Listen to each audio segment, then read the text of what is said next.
Good morning. KP college की online class में आप सभी का स्वागत है। आज हम होम साइंस के अंदर सेकंड पेपर जो हमारा है मातृ कला एवं शिशु कल्याण, उसके अंदर थर्ड चैप्टर का गर्भकालीन विकास के बारे में पढ़ने जा रहे हैं। फर्स्ट चैप्टर में हमने पढ़ा था कि किस जो प्रजनन अंग है वो कैसे कार्य करते हैं। उसके अंदर हमने ऋतुस्राव, मासिक धर्म के बारे में भी पढ़ा था और हमने ये पढ़ा था कि निषेचन होने के बाद में जो अंडाणु है वो गर्भाशय के अंदर जाकर अपनी जगह ग्रहण कर लेते हैं और वो गर्भावस्था कहलाती है। तो आज हम वही गर्भावस्था के बारे में संपूर्ण रूप से पढ़ेंगे कि गर्भावस्था क्या है, किस प्रकार से होती है और कितने समय की है। गर्भावस्था अगर देखा जाए तो 40 सप्ताह हम कह सकते हैं का समय है, या यूं कहा जाए कि 280 दिन का समय है। और हमारी जो आम भाषा है उसके अंतर्गत हम कहते हैं कि जो गर्भावस्था है यानी कि प्रेगनेंसी का जो समय है वो 9 माह का और 7 दिन का होता है। ये जो 9 माह की अवस्था है वही गर्भकालीन अवस्था की और उसको संज्ञा दी गई है। चिकित्सकों के अनुसार अगर देखा जाए तो 9 माह या जो 10 चंद्रमास या 280 दिन की ये होती है, या यूं कहा जाए कि 10 चंद्रमास का जो अवधि है वो भी गर्भावस्था ही होती है। जीव वैज्ञानिक इस अवस्था में 24 दिन को एक चंद्रमास बनाते हैं, यानी कि 24 दिन का जो समय है वो एक चंद्रमास है। और 240 दिन का समय अगर देखा जाए तो 10 दिनों का जो समय, अगर 10 जो चंद्रमास का जो समय है वो उसको भी इन्होंने गर्भावस्था ही कहा है। अब एक जो वैज्ञानिक है कार्ल माइकेल के अनुसार अगर देखा जाए जो गर्भावस्था का समय है वो 180 दिन का भी हो सकता है कम से कम, और अधिकतम अगर उसका समय देखा जाए तो वो 334 दिन का होता है। या यूं कहा जाए कि गर्भावस्था 180 दिन की भी हो सकती है इनके अनुसार, और अधिकतम अगर समय उसका निकल जाए तो वो 334 दिन का भी हो सकता है। अगर हमारी आम भाषा में देखा जाए तो जो गर्भावस्था का समय है वो 9 माह और 7 दिन का ही कहा जाता है। गर्भकालीन अवस्था गर्भाधान से प्रारंभ होती है, यानी कि गर्भकालीन अवस्था अगर देखी जाए तो गर्भकालीन अवस्था का मतलब है कि गर्भाधान से, यानी कि गर्भाधान का मतलब होता है अंडाणु का निषेचन के पश्चात मां के गर्भाशय में घूमना, या कि मां के गर्भाशय के अंदर अंडाणु निषेचित होने पर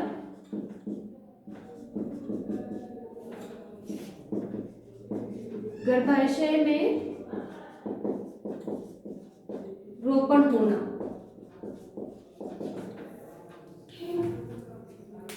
यानी कि शिशु जन्म के अगर ये अवस्था देखी जाए कि जब अंडाणु निषेचित होकर शुक्राणु के माध्यम से अगर निषेचित होता है और मां के गर्भाशय की दीवार से जुड़ जाता है तो वह जो समय है वो गर्भाधान कहलाता है, यानी कि गर्भावस्था का विकास का समय है जो कि शिशु के जन्म से पूर्व तक चलता है। गर्भकालीन अवस्था में शिशु का विकास बहुत ही तीव्र गति से होता है। गर्भाधान के समय जाइगोट अर्थात अगर कहा जाए कि जो निषेचित डिंब है, यानी कि जो अंडाणु निषेचित हो चुका है वो बहुत ही आकार में अगर देखा जाए तो मात्र एक ऑलपिन के सिर के बराबर होता है, यानी कि बहुत बिंदी से भी छोटा होता है। जो अगर देखा जाए पूरे 9 माह का जो अधिकतम समय वो निकालता है तो वो बिंदी का आकार जो है उससे भी वो बहुत बड़ा हो जाता है, पूर्ण रूप से एक मानव का रूप ग्रहण करता है, यानी कि कहा जाए कि एक पूर्ण रूप से शिशु के रूप में वो बदल जाता है। यानी कि 9 माह के अंतर्गत कई इस तरीके के विकास हुए हैं कि उसने पूरा शिशु का रूप धारण कर लेता है। वो इतनी कम अवधि में एक पूर्ण शिशु का रूप धारण करना विकास और जो वृद्धि की तीव्रता है उसी के कारण संभव हो पाता है।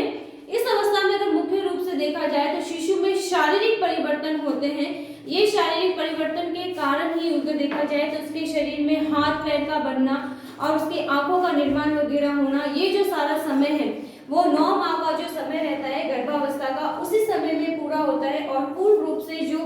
निषेचित अंडाणु है वो एक पूरी तरीके से अगर देखा जाए तो शिशु का रूप ग्रहण कर लेता है, और जिसमें अगर देखा जाए तो एक पूर्ण रूप से वो मानव के रूप में अगर देखा जाए तो उसका निर्माण हो चुका होता है। इस अवस्था में अगर देखा जाए तो मुख्य रूप से उसके अंदर कई तरह के विकास दृष्टिगोचर होते हैं जो कि गर्भावस्था का बहुत ही अधिक महत्वपूर्ण हिस्सा रहा होता है,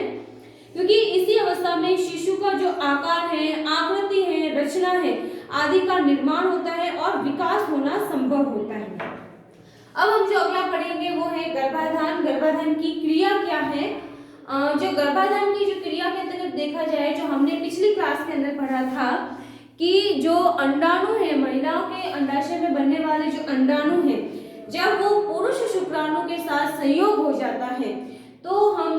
वो जो अंडाणु है वो पुरुष वृषण से निकलने वाले शुक्राणु के द्वारा जुड़कर वो अंडाणु जो है वो बहुत ही सूक्ष्म होने की वजह से जो होते हैं और निषेचित अंडाणु जो है वो माँ के गर्भाशय के अंदर पहुंच जाते हैं और वहां पर वो जुड़ जाते हैं।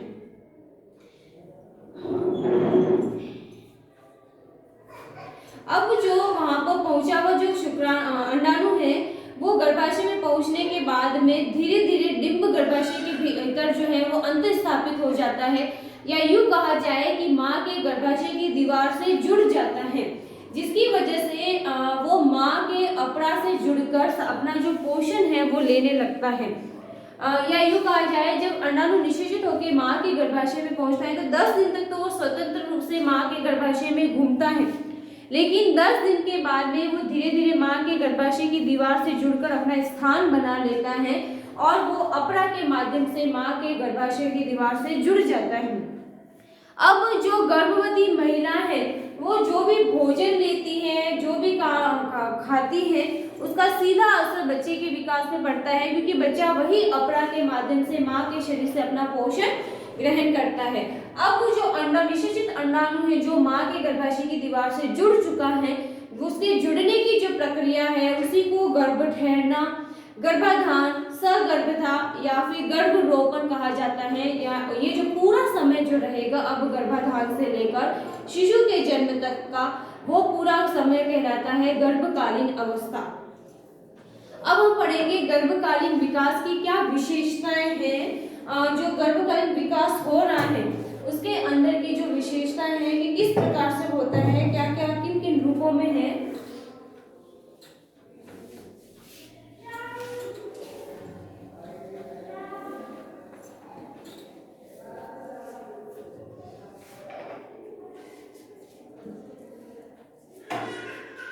गर्भकालीन विकास की विशेषता में सबसे पहला है कि यह अवस्था गर्भाधान से लेकर 9 माह की होती है।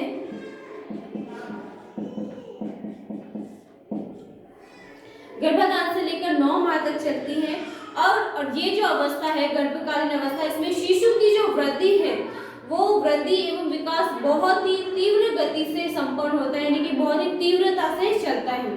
जो इसकी तीसरी जो विशेषता है वो है कि इस विधि जो ये जो समय है इसमें मुख्य रूप से जो शिशु का जो शारीरिक विकास है बहुत ही तेजी से चलता है और तेजी से होता है। इसकी अगली जो विशेषता है उसका जैसे भावी शिशु की आकृति, रचना, आकार, वजन, लंबाई आदि का जो निर्माण है वो इसी अवस्था में अधिकतम तीव्रतम गति से होता है।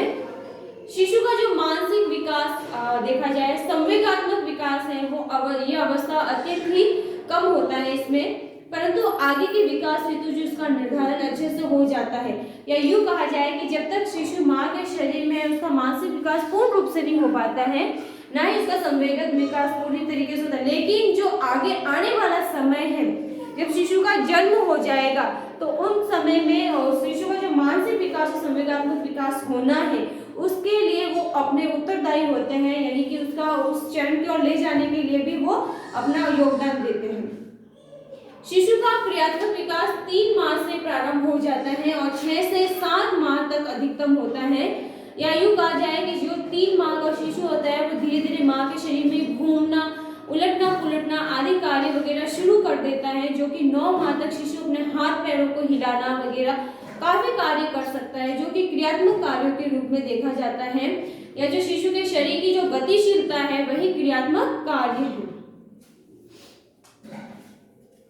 अब अगर देखा जाए जो गर्भकालीन विकास की अवस्थाएं हैं, ये जो अवस्थाएं हैं गर्भकालीन विकास की जो अवस्थाएं, पहली अवस्था है डिंबावस्था,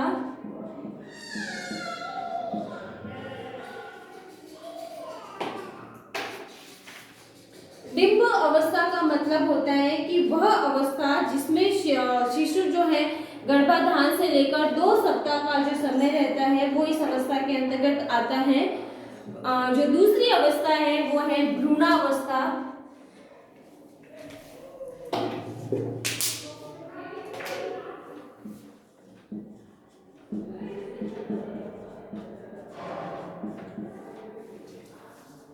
भ्रूणावस्था अगर देखी जाए तो ये तीसरे सप्ताह से लेकर दूसरे माह तक की होने वाली अवस्था है। फिर जो तीसरी अवस्था है उसके अंतर्गत आता है गर्भस्थ शिशु की अवस्था।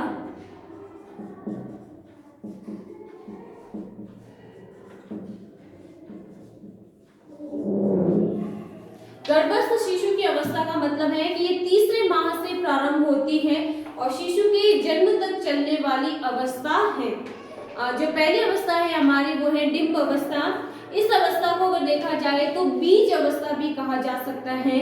बीज अवस्था कहने का कारण ये है क्योंकि इस अवस्था में अगर देखा जाए तो शिशु का निर्माण नहीं होता है, बल्कि सिर्फ वो जो अंडाणु है बहुत ही छोटा सा सूक्ष्म रूप में हमको दिखाई देता है।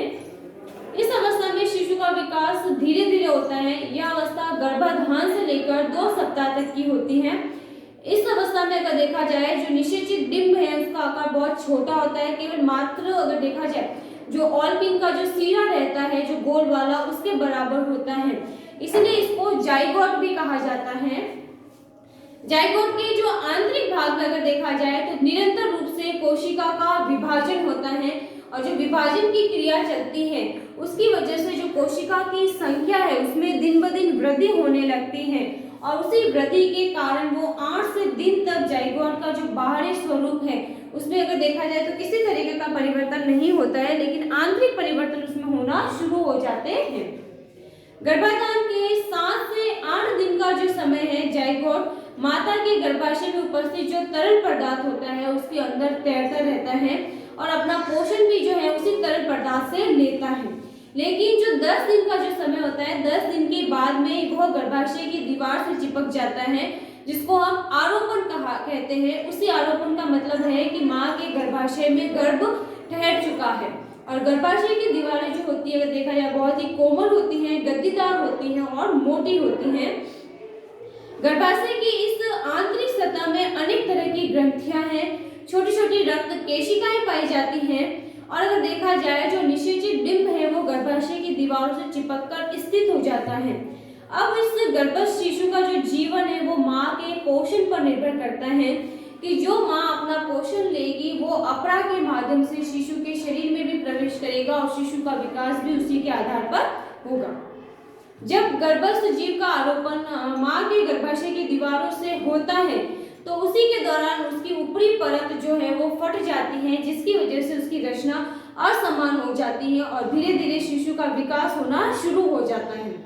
अपरा का निर्माण नाभि नाल का विकास होता है जिसका जो कारण है वो कोशिका विभाजन की वजह से होता है और गर्भस्थ जीव जो है वो 3 विभिन्न समूहों में परिवर्तित हो जाता है। पहले समूह में अगर देखा जाए तो शिशु का शरीर का विकास होता है। दूसरे समूह में देखा जाए तो शिशु के शरीर के अंदर नाभि और अपरा का विकास होने लगता है और जो तीसरा समूह है वो है कोशिकाओं का समूह जो कि पारदर्शी झिल्ली का रूप ग्रहण कर लेता है और इसी झिल्ली में अगर देखा जाए तो गर्भस्थ जीव हमेशा लिपटा हुआ रहता है, जिसकी वजह से उसकी सुरक्षा होती रहती है। अब जो दूसरी अवस्था है वो है हमारी भ्रूणावस्था। भ्रूणावस्था इसको डिंब अवस्था के समाप्त होने के बाद की अवस्था भी कहा जाता है, जो कि भ्रूणावस्था होती है।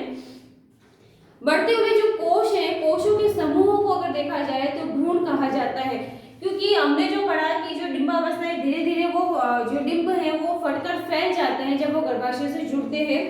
तो वो आगे जाके कोशिका विभाजन के द्वारा कोशिकाओं के समूह से जुड़ने की वजह से भ्रूण की ओर परिवर्तित हो जाते हैं। ये गर्भस्थ शिशु के विकास की दूसरी अवस्था होती है। यह हमारे तीसरे सप्ताह से प्रारंभ होकर जो 2 माह है यानी कि गर्भावस्था का जो दूसरा माह का समय है वहां तक ये चलती है और चिकित्सकों के अनुसार अगर देखा जाए तो गर्भकालीन विकास की दृष्टि से यह अवस्था बहुत ही महत्वपूर्ण होती है, क्योंकि इसी अवस्था में भावी शिशु के शरीर की जो रचना है, आकार है, आकृति है, उनका निर्माण होता है। यानी कि शिशु एक आकार को ग्रहण करने लगता है, उसके शरीर की आकृति बनने लगती है, यानी कि देखा जाए तो उसके शरीर में अंगों का विकास वगैरह धीरे धीरे होना शुरू हो जाता है और भ्रूण जो है वो एक मानव आकृति में बदलना शुरू हो जाता है। भ्रूणावस्था में अगर देखा जाए तो गति, जो विकास की गति है वो बहुत ही ज्यादा तीव्र होती है और उसी की वजह से जो भ्रूण है उसके भीतर अनेकों परिवर्तन देखने को मिलते हैं, जैसे कि उसके शरीर में अंगों का निर्माण होता है और वो कई अवस्थाओं से निकलता है, जैसे उसके हाथ पैरों का निर्माण होना, आंखों का निर्माण होना,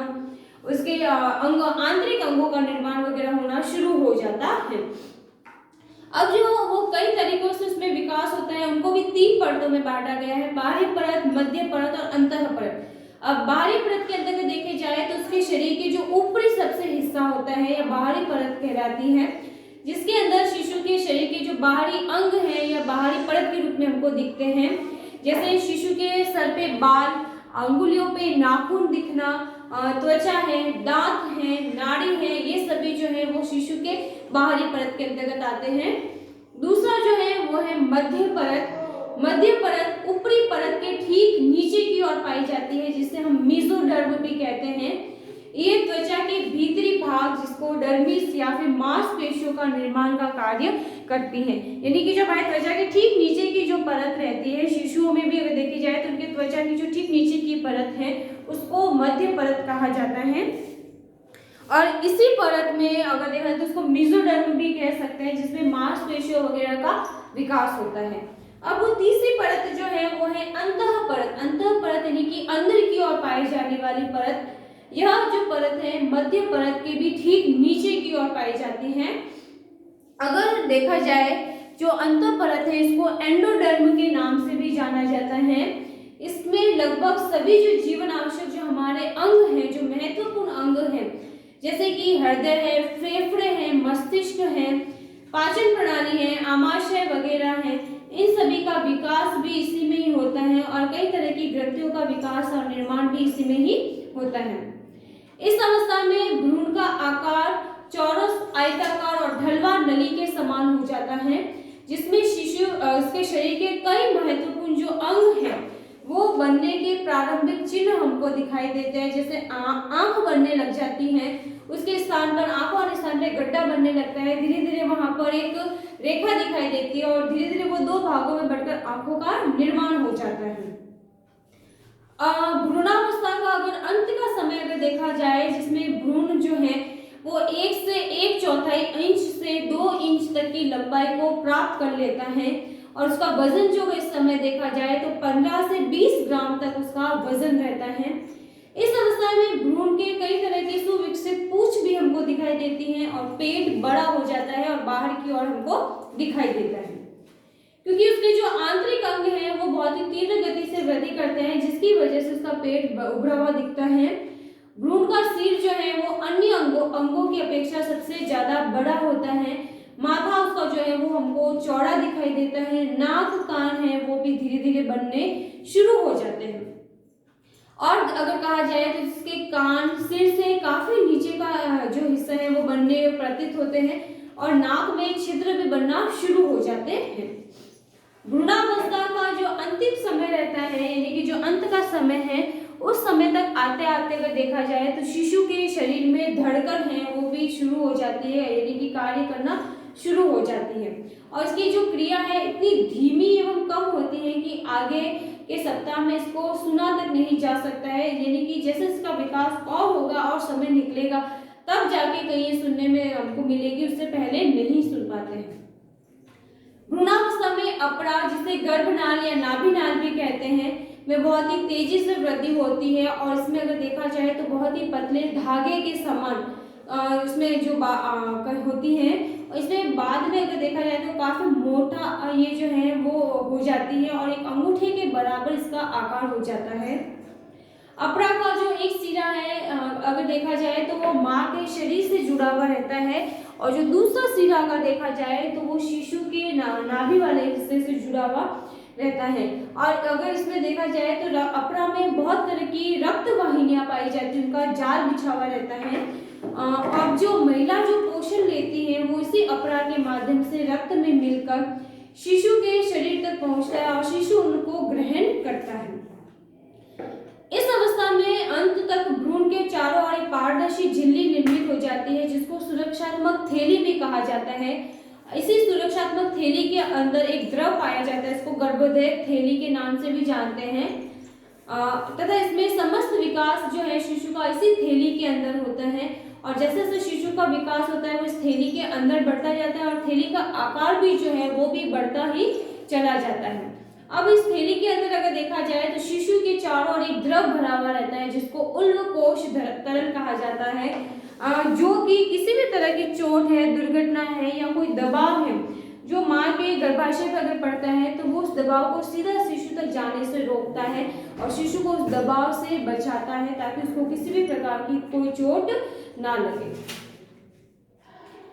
भ्रूणावस्था का जो महत्व है उसके बारे में पढ़ते हैं कि भ्रूणावस्था क्या है, उसका क्या महत्व है। विकास की दृष्टि से अगर देखा जाए तो भ्रूणावस्था का बहुत ही अत्यंत महत्वपूर्ण स्थान है, क्योंकि इस अवस्था में होने वाला विकास जो है वो जीवन पर्यंत तक चलता है। अगर इस अवस्था में अगर शिशु का जो विकास हो रहा है उसमें शिशु के शरीर में आकार आकृति में परिवर्तन आ रहा है, उसके जो शरीर का एक विकास हो रहा है, वो अपने अंगों का निर्माण ले रहा है। अगर उसके विकास में किसी भी तरह का कोई बाधा आती है, उसके अंग का विकास नहीं हो पाता है या अवरुद्ध हो जाता है, तो उसका सीधा प्रभाव अगर देखा जाए तो शिशु के आने वाले जीवन पर भी पड़ता है। यानी कि जो भ्रूणावस्था है वो ऐसी अवस्था है जिसमें पूर्ण रूप से ध्यान रखना बहुत ज्यादा जरूरी रहता है। तो अभी तक हमने जो दो अवस्थाएं पढ़ी, डिंबावस्था और भ्रूणावस्था। अगली जो अवस्था है गर्भ शिशु की अवस्था, ये हम अगली क्लास में पढ़ेंगे। अभी तक आपको इस चैप्टर के बारे में कोई भी क्वेरी या क्वेश्चन है तो आप इस नंबर पे कांटेक्ट कर सकते हैं। Thank you.